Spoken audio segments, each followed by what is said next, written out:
আমরা দয়ার নবীর মিলাদুন নবী এই জন্য ছোট ছোট বাচ্চাদেরকে শিক্ষা দিতে হবে। কেন জানেন? কারণ আপনি যখন নবীজির শিক্ষা দিবেন না, আপনি যদি নবীর প্রেমের শিক্ষা না দেন, আপনি যদি নবীর আওলাদে পাক যারা আহলে বায়াত, বিশেষ করে সাহাবায়ে রাসূলদের আদর্শ শিক্ষা দিবেন না, আপনি যদি ওগুলো থেকে নিজেকে দূরে রাখেন, শয়তান তো আপনাকে ধোঁকা দিবেই।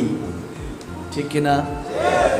দেখেন, আমরা মিলাদুন নবী 12 রবিউল আউয়ালে যে পালন করলাম, 11 রবিউল আউয়াল 12 রবিউল আউয়াল এই যে পালন করেছি, একদল এসে এখানে মধ্যে ফতোয়াবাজি শুরু করেছে। আমাকে আস্তে আস্তে দেখাচ্ছে যে হুজুর মৌলুদুন নবী সাল্লাল্লাহু আলাইহি সাল্লাম যখন পালন হয়েছে এই বিষয় নিয়ে একদল বিভিন্ন রকমের ফতোয়াবাজি করছে, অনেক রকম বেদাত শিরকের ফতোয়া দিচ্ছে। এরকম কি আমরা সোশ্যাল মিডিয়াতে দেখছি না যে ফতোয়া দিচ্ছে এগুলো বেদাত? এখন বেদাতে হাসানা, বেদাতে সাইয়্যা, অনেক প্রকার বেদাত আছে, এগুলো নিয়ে কেউ আলোচনা করছে না।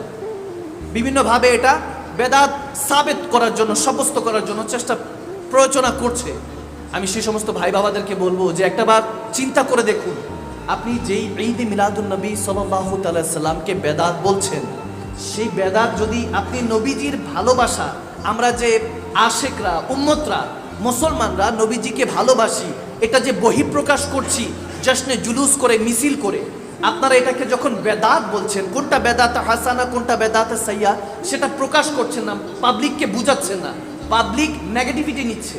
আজকেই আমাকে একজন ঈদ মিলাদুন নবীর টপিক শুনে বলতেছে, হুজুর আপনাকে শায়েখ আপনাকে ফলো করতাম, আজকে থেকে আনফলো করে দিলাম, আপনাকে আর কখনো ফলো করবো না। নাউজুবিল্লাহ পড়েন। এটা বলছে কেন? কারণ হলো ঈদ মিলাদুন নবী সাল্লাল্লাহু আলাইহি সাল্লামকে এমন কিছু মনে করছে যে এটা হয়তো বেদাত, যেটা ইসলামের সংস্কৃতির মধ্যে পড়ে না, কিন্তু ওই ভাইটাই ওই গায়ে হলুদের নামে ডিজে পার্টি করে। ঠিক কিনা?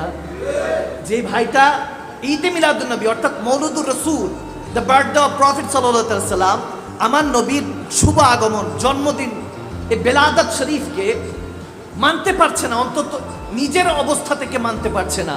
কিন্তু ওই ভাইটা দেখবেন যে ওই নিজের 1 বছর পার হইলেই নিজের কেকটা নিজে কাটে, বার্থডে সেলিব্রেশন করে, আছে কি নাই? জন্মদিন পালন করে, নিজের জন্মদিন পালন করে, খুশি উদযাপন করে, সেলিব্রেশন পালন করে যে আমার আজকে বার্থডে, আমার আজকে জন্মদিন। নিজের সন্তানেরটা করে, নিজের ভাইয়েরটা করে, স্ত্রীরটা করে, স্বামীরটা করে, ভাই বোন মা বাবা সবাইটা করে, সব ক্ষেত্রে জায়েজ। যদিও জানে যে 1 বছর চলে গিয়েছে, 1 year gone, 1 বছর চলে গিয়েছে, হায়াত কমে গিয়েছে, তোমার মৃত্যুর দিকে তুমি ধাবিত হচ্ছ। ঠিক কিনা? জানে যে তোমার ক্রমাগত তুমি মৃত্যুর দিকে ধাবিত হচ্ছ, সেটা জায়েজ হয়ে গেল। কিন্তু যেই নবী না আসলে আমরা জন্ম মৃত্যুই বুঝতাম না, যেই নবী না আসলে বড়দেরকে ভালোবাসা, সম্মান করা, ছোটদেরকে স্নেহ করাই বুঝতাম না। আরে আমার নবী 1450 বছর আগে যখন আসেন নাই, আইএমএ জাহিলিয়া যুগ ছিল, তখন বান্দারা কি করত? যুবকরা মায়ের গলার মধ্যে রশি পেঁচিয়ে বাজারে নিয়ে মাকে বিক্রি করে দিয়ে আসতো। নাউজুবিল্লাহ। ওই জামানা যখন ছিল, যখন একটা কন্যা সন্তান জন্ম নেওয়া চিন্তা করতো, কুসংস্কার চিন্তা করে ওই সন্তান, কন্যা সন্তানকে জীবন্ত পুঁতে ফেলতো। আমার রাহমাতুল্লিল দো জাহানের বাদশা নবী এসে ওই যুবককে শিখিয়েছে, সার্বভৌমত্ব শিখিয়েছে, ইনসানিয়াত, মানবতা শিক্ষা দিয়েছে, রুহানিয়াত শিক্ষা দিয়েছে, সন্তানকে শিখিয়েছে মা হলো তোমার এমন নিয়ামত, মায়ের কদমে তোমার জন্য জান্নাত, আর বোন তোমার মা বোনগুলি হলো এমন নিয়ামত, তাদেরকে জীবদ্দশায় না রাখলে তুমি পয়দা হবা কোথা থেকে? সেই মা বোনদেরকে এবং যুবকদেরকে সার্বভৌমত্ব যে নবী শিখিয়েছেন, ইনসানিয়াত শিখিয়েছেন, মানবতা শিখিয়েছেন, ইসলামের আদর্শ দিয়েছেন। কুল মাতাউদ দুনিয়া কালিল, এই দুনিয়াটা যে একদিন খতম হয়ে যাবে, সমস্ত কিছু আল্লাহর অধীনে। সেই ওয়াহদানিয়াত যিনি, যে নবী কায়েম করিয়েছেন, যে নবী রিসালাতের ধ্বনি দিয়েছেন, সেই নবীকে পেয়ে সমস্ত মুসলমান ঈদ মিলাদুন নবী সাল্লাল্লাহু আলাইহি সাল্লাম উদযাপন করবে ইনশাআল্লাহ।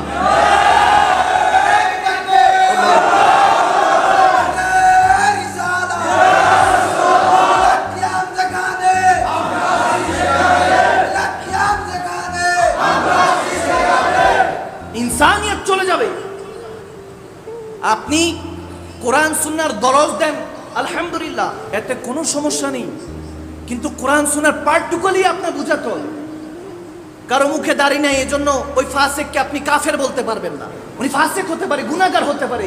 ওনার যখন মনে হবে যে দাড়িটা কবরে গেলে, আমার নবী বলেছেন যে বান্দা তোমার কোনো আমল সাথে নিয়ে যেতে পারবা না, কিন্তু যদি মুখের মধ্যে দাড়ি থাকে কবরে যেতে দেরি নাই, প্রত্যেকটা দাড়ির দ্বারা তোমার অন্ধকার কবরটা আল্লাহ আলোকিত করে দিবে। যখন রব্বে করিম আমার রসুল আরবিকে দিয়ে এই সমস্ত কথা বলেছেন, এখন সাধারণ পাবলিক এগুলো কি এত কিছু বুঝে? তাদেরকে তো বুঝাতে হবে, সুন্দর করে অ্যাপ্রিসিয়েট করতে হবে। জোর করা তো ইসলাম কখনো সমর্থন করে না। ইসলাম প্রেমের নাম, ইসলাম মানবতার নাম, ইসলাম ভ্রাতৃত্বের নাম, ঠিক না? আমার দয়ার নবী রাহমাতুল্লাহ আলামিন এটাই শিক্ষা দিয়েছেন। আপনি মানেন কিংবা না মানেন, দেখেন যারা জশ্নে ঈদ মিলাদুন নবী সাল্লাল্লাহু আলাইহি ওয়াসাল্লামকে বেদাত বলেছে, আমি চিন্তা করি তারা যদি সাহাবায়ে রাসূলদের পাগলামি দেখতো, নবীকে কেমন ভালোবাসতে হয়, ওই পাগলামি দেখলে তো মাথার তাড়ি ছিঁড়ে যেত, ঠিক কি না? যেমন আমার দয়ার নবী যখন সাহাবায়ে রাসূলরা দয়াল নবীকে দেখতেন, নবীজির যখন টপ টপ করে ঘাম মোবারকটা পড়তো, সাহাবায়ে রাসূলরা তাড়াতাড়ি ওটাকে একটা কৌটার মধ্যে, একটা বোতলের মধ্যে জমাট করতেন, ঘাম মোবারকগুলিকে জমাট করতেন, ওই ঘাম মোবারক আতর হিসাবে ব্যবহার করতেন। যদি কেউ এখনকার যদি কেউ আমরা দেখতাম, হয়তো বলতাম সুম্মা মায়াজাল্লাহ, এমনও কথা বলতাম যে কি বোধ করতেছে, এটা তো নোংরামি, এটা কিসের ইসলাম?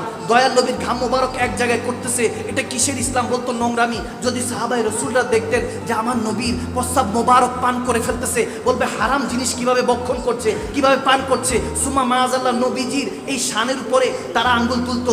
যখন দেখতো যে আমার নবী রক্ত মোবারক উম্মে আয়মান সে রক্ত মোবারক পান করে ফেলেছিলেন, আবার প্রস্রাব মোবারক পান করে ফেলেছিলেন, রক্ত দেখলে বলতো যে কি করে, নবীজি রক্ত হারাম, রক্ত প্রস্রাব পায়খানা এগুলো তো হারাম, কিন্তু নবীজির রক্ত মোবারক সে সাহাবারা কেন পান করছে?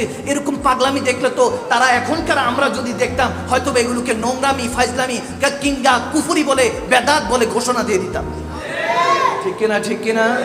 কিন্তু হাদিসে মুবারকার মধ্যে মওজুদ আছে, তারা ইশকে রাসূলের মধ্যে জিজ্ঞাসা করতে পারে যে হুজুর রক্ত তো খাওয়া হারাম, নবীজি ডিক্লার দিয়েছেন, কিন্তু নবীজির রক্ত মুবারক পান করছে কেন?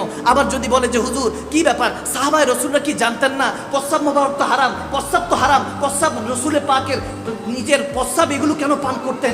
আরে যদি কেউ জিজ্ঞেস করতো, এ সাহাবায়ে রাসূল, এ আবু বকর সিদ্দিক, এ হযরত ওমর, এ ওসমান, এ আলী হায়দারে কাররার, আপনারা এই সমস্ত কাজ কেন করছেন? নবীজির জন্য কেন ঘরবার লুটিয়ে দিচ্ছেন? আরে আপনারা তো আল্লাহকে দেখেন নাই, আপনাদের সামনে তো ওই লাত মান্নাত উজ্জাত যেই মূর্তিগুলি ছিল, এই মূর্তিগুলিকে আপনারা পূজা করতেন, ইবাদত করতেন। কাবা শরীফের মধ্যেই তো মূর্তিগুলি 360 মূর্তি ছিল, এই মূর্তিগুলিকে কার কথায় আপনারা ভেঙে চুরমার করে দিয়েছেন? আপনারা কার কথায় এই সমস্ত ইবাদতকে বঞ্চিত করে এক তাওহীদের আওয়াজ দিয়েছিলেন যে কুল হুয়াল্লাহু আহাদ, আল্লাহ ছাড়া কোনো মাবুদ নেই? এই কথাটা কার দ্বারা আপনি শুনেছেন? যখন সাহাবায়ে রাসূলদেরকে জিজ্ঞেস করলাম আপনারা কোন কারণে আমার দয়াল নবীর প্রেমের মধ্যে পড়েছেন, আপনারা কার কারণে নবীজির প্রতি এত ভক্তি শ্রদ্ধা চলে আসছে, ওটা বাদ দেন, আপনাদের যদি ওনাদেরকে জিজ্ঞেস করতাম যে আপনারা কি কারণে আপনারা আল্লাহর প্রেমে এত বিভোর হয়েছেন, আল্লাহকে তো দেখেন নাই, জিবরিল আমিনকেও দেখেন নাই, কাউকে দেখেন নাই, তারপর কেন ভালোবেসেছেন আল্লাহকে, রব্বে করিমের জন্য কেন এত করেছেন, কেন আকিমুস সালাতা যিকরি আপনারা নামাজ কায়েম করেছেন, কেন রোজা রেখেছিলেন, হজ করেছিলেন, কেন সমস্ত কিছু উজাড় করে ইসলামকে দায়েম ও কায়েম করার জন্য যুদ্ধ জিহাদ করেছেন? যখন সাহাবায়ে রাসূলদের কাছে জিজ্ঞেস করব, তখন সাহাবায়ে রাসূলরা মুচকি হেসে বলবে আরে রক্ত পান করছি, তোমার কাছে খারাপ মনে হচ্ছে? হ্যাঁ, নবী বলেছে রক্ত হারাম, নবী বলেছে প্রস্রাব হারাম, আমার নবী বলেছে যেটা যেটা হারাম সেটাকে মেনে নিয়েছি, কিন্তু নবীজি কোনো কিছু হারাম নয়। আমার নবী স্বয়ং ইসলাম, আমার নবী স্বয়ং ঈমান, আমার নবী নিজে বলেছেন আলা আলা ইমাদিমাল্লাহ মুহাব্বাতালাহু, আরেক হাদিসে বলেছেন মি ওয়ালিদিহি ওয়া ওয়ালাদিহি ওয়ান নাসি আজমাইন। আমার নবী বলতেছেন যে আমি নবী মুস্তাফাকে জানের চেয়ে বেশি ভালোবাসলো না, সে কখনো ঈমানদার হতে পারবে না। যে আমি নবী মুস্তাফাকে নিজের আওলাদ থেকে, সন্তান থেকে, স্ত্রী থেকে, এমনকি মা বাবা থেকে, এমনটা বাদ নয়, সয় সম্পত্তি থেকে, ওয়ান নাসি আজমাইন, নিজের জানের চেয়ে বেশি আমি নবী মুস্তাফাকে যে ভালোবাসলো সেই প্রকৃতি ঈমানদার। বুঝতে পারলাম নবীকে ভালোবাসলে ঈমানদার হবে, আর ঈমানদারের সেজদাই একমাত্র আল্লাহ কবুল করে। জিজ্ঞেস করলাম সাহাবায়ে রাসূলদেরকে আপনারা তো আল্লাহকে দেখেন নাই, কাকে দেখে এরকম ভালোবেসেছেন? তখন হযরত হাসান বিন সাবিত রাদিয়াল্লাহু তাআলা উত্তর দিচ্ছে যে নাদান, বুঝো নাই যেটাকে তুমি বলতেছো হারাম, রক্ত হারাম, প্রস্রাব হারাম, ঘাম হারাম, তুমি ওই হারামটাকে আমরা কিভাবে আরাম বানালাম? তাহলে জিজ্ঞেস করছো এক আল্লাহর উপরে, কিভাবে না দেখে বিশ্বাস করলাম? আমরা আল্লাহকে দেখি নাই। হযরত হাসান বিন সাবিত রাদিয়াল্লাহু তাআলা সেই যুগের সাহাবা, শায়রি সাহাবা, যিনি নবীর ভালোবাসায় পংক্তি লিখতেন, কবিতা লিখতেন, তিনি উত্তর দিচ্ছেন, আরে আমি আমার নবীর দিকে যখন তাকাই বলি ইয়া রাসূলুল্লাহ, আপনাকে যখন দেখি মনে হয় এই দুই চোখ কখনো এত সৌন্দর্য দেখে নাই। মনে হয় আপনাকে যখন দেখি কোন মা এই দুনিয়াতে এরকম সন্তান পয়দা করে নাই। খুলিকতা মুবাররাকা মিন কুল্লি আইবিন, খুলিকতা মুবাররা মিন কুল্লি আইবিন। আমার মনে হয় আল্লাহ আপনাকে ত্রুটিহীন, ডিফেক্টহীন বানিয়েছেন। কান্নাকা কাত খুলিকতা কামা তাশাউ। আমার মনে হয় ইয়া রাসূলুল্লাহ, আপনি যেমনটা চেয়েছেন আল্লাহ আপনাকে তেমনটা বানিয়েছেন। আর সাহাবারা বলতেছে আব মেরি নিগাহোं में जचता नहीं कोई, जैसे मेरे सरकार है वैसा नहीं कोई।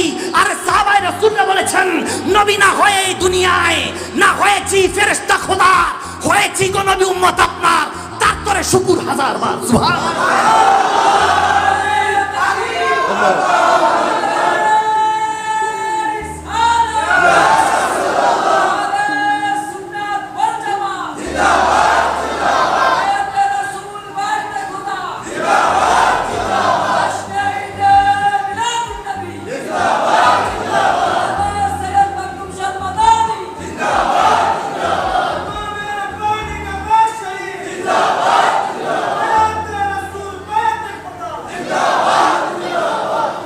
কাউকে গালিগালাজ করেছি?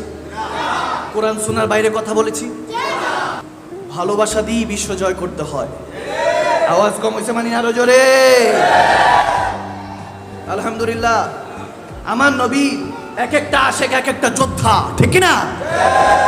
যুবক, 40 days later একটু চিন্তা করেন, মুরব্বে আযামদেরকেও বলবো আপনারা একটু চিন্তা করেন যে 40 দিন পর হযরত ওমর ওই রাস্তা দিয়ে হাঁটবেন, আর ওই রাস্তা দিয়ে শয়তানি যেত না। 40 দিন পর যে রাস্তা হাঁটবেন, উই কান্ট ইমাজিন, চিন্তাই করতে পারবো না এইসব চিন্তা ভাবনা। শয়তান হাঁটতো না, তার মানে শয়তান তোয়াজ করে চলতো, শয়তান আদব করে চলতো। ওই মুসলমান আমরা কই? কেন হযরত ওমরকে এরকম তোয়াজ করে শয়তান চলতো? কারণ হযরত ওমরের অন্তরে ছিল নবী, নবীর অন্তরে থাকেন কে? আর আল্লাহ রাসূল সাথে নিয়ে ঘুরতেন। আপনি আমি কি করি? আপনি আমি আসি অমুকের ফাসাদ, অমুকের হিংসা, অমুক কেন সেটা করে, অমুক কেন সেটা করে, তমুকের কেন এত টাকা, অমুকের কেন এত বড় গাড়ি। আওয়াজ দেন, আওয়াজ দেন। অন্যের পিছনে লাগা ছেড়ে দিন, নিজের কথা ভাবুন, নিজের চিন্তা করুন। আরে পাগলও তো নিজের ভালোটা বুঝে। আওয়াজ দেন। পাগলও তো নিজের ভালোটা বুঝে, আপনি আমি কেন বুঝবো না? ওয়াই? কি প্রবলেমটা কোথায় আমাদের? আমাদের সমস্যাটা কোথায়? কোরআন সুন্নাহ দরজগুলি নিতে আসলে কেন এন্টারটেনমেন্ট হয়ে যায়, বিনোদন কেন হয়? আমরা তো 5 টাইমস যখন আজান দেয়, মুয়াজ্জিন যখন আজান দেয়, আমরা তো মসজিদে উপস্থিত হই। আলহামদুলিল্লাহ, এখন মাশাআল্লাহ দেখতেছি ডে বাই ডে যুবকদের মধ্যে একটা অন্যরকম চেঞ্জ আসতেছে। আলহামদুলিল্লাহ পড়বেন না? এখন যুবকরা তাকেই ভালোবাসে যার মুখ দিয়ে ভালো কথা বের হয়, ঠিক কি না? এখন ভালো কথা যখন বলবো আমরা, তখন ওই ভালো কথাটা তো অবশ্যই আল্লাহ আল্লাহ রসুলের সন্তুষ্টির জন্য হতে হবে। এখন নবীকে ছোট করে আল্লাহকে রাজি করা যাবে? আওয়াজ দেওয়া যাবে? আপনি যখন মিলাদুন নবী করছেন, একটা জিনিস বুঝবেন, আপনি যখন মিলাদুন নবীর জন্য এখানে বসেছেন, তাহলে কার জন্মদিন, কার জন্ম দিবস উপলক্ষে বসতেছেন? নবীর, ঠিক কি না? নবীর জন্য বসেছেন। ইসলাম দিয়েছে কে? আওয়াজ দেন, দিয়েছে কে? কার মাধ্যমে? কার মাধ্যমে? কোরআন দিয়েছে কে? নামাজ দিয়েছে কে? রোজা দিয়েছে কে? কিন্তু এগুলো কার মাধ্যমে দিয়েছে? সিম্পল বিষয়, ঠিক কিনা? আপনি আপনার ব্রেনকে জাস্ট খাটান। আপনি যদি আপনার আইডিওলজিকে ছেড়ে দেন, আপনি যাকে মানবেন, যাকে চিন্তা করছেন, আল্লাহ বলতেছেন কুল ইন কুনতুম তুহিব্বুনাল্লাহ ফাত্তাবিউনি ইউহিব্বুকুমুল্লাহ। আল্লাহ বলতেছেন বান্দা যদি তুমি আমাকে ভালোবাসতে চাও, রাসূলকে দিয়ে বলাচ্ছেন, ওগো হাবিব আপনি বলুন, কুল আপনি বলুন, কুল ইন কুনতুম তুহিব্বুনাল্লাহ ফাত্তাবিউনি ইউহিব্বুকুমুল্লাহ। এখন একদল বলবে যে হুজুর এখানে আল্লাহ বলেছেন নবীকে ফলো করতে। কি করতে? অনুসরণ করতে, ফলো করতে। নবীকে তো ভালোবাসার কথা বলেন। নবীকে ভালোবাসার কথা বলে নাই। তবে হ্যাঁ, আল্লাহ বলেছেন যদি আমি আল্লাহর ভালোবাসা চাও তাহলে নবীকে ফলো করো, নবী যদি তোমার উপর রাজি হয় আমি আল্লাহ তোমাকে বান্দা থেকে বন্ধু বানিয়ে দিব। ঘোষণা কার? এখন একজন বলতে পারে যে হুজুর এখানে তো আল্লাহ বলেছেন নবীজিকে ফলো করতে, আমরা তো সেগুলো ফলো করি, নামাজ রোজা হজ যাকাত ইবাদত বান্দিগি সব কিছুই ফলো করি, কিন্তু নবীকে তো ভালোবাসার কথা বলা হয় নাই। কারণ তেনারা যদি এটা বলে থাকেন বুঝবেন আপনার ইমানের মধ্যে ঘাটতি আছে। কারণ হলো নবীকে ফলো করব, যাকে ফলো করব তাকে কি ভালোবাসবো না? আওয়াজ দেন না, ভালোবাসবো না? আপনি ভালো না বাসলে তো একজন এমপি মন্ত্রীকেও আপনি ফলো করবেন না। আপনি যখন রোনালদোকে ফলো করছেন ভালোবেসেই তো ফলো করছেন। মেসির খেলা নেইমারের খেলা যখন ভালো লাগে তখন তো ভালোবেসেই ফলো করেন। দলটা যখন হারে 14 গোষ্ঠী যে গালিগালাজ করে উদ্ধার করেন এক দল আরেক দলকে, ভালো না বাসলে কি এই দা কুরাল সম্পর্ক হয়? আগে ভালোবাসা দরকার। আপনি অন্যভাবে নিবেন না, আপনারা অন্যভাবে বুঝবেন না যে হুজুর মাদানি হুজুর এগুলো কি বলে, মাদ্রাস হুজুর। আমি এটা বোঝানোর জন্য বলছি, আপনি যাদেরকে ভালোবাসতেছেন এগুলো ক্ষণস্থায়ী, কিন্তু রসুল আল্লাহ এবং তেনার হাবিবের ভালোবাসা চিরস্থায়ী, ঠিক না? ওই চিরস্থায়ী ভালোবাসা বুঝতে হবে যুবক। যেমন কি ধরেন আপনি যখন কাউকে ভালোবাসেন, আপনাদের কি কষ্ট হচ্ছে বাবা? আমি যুবক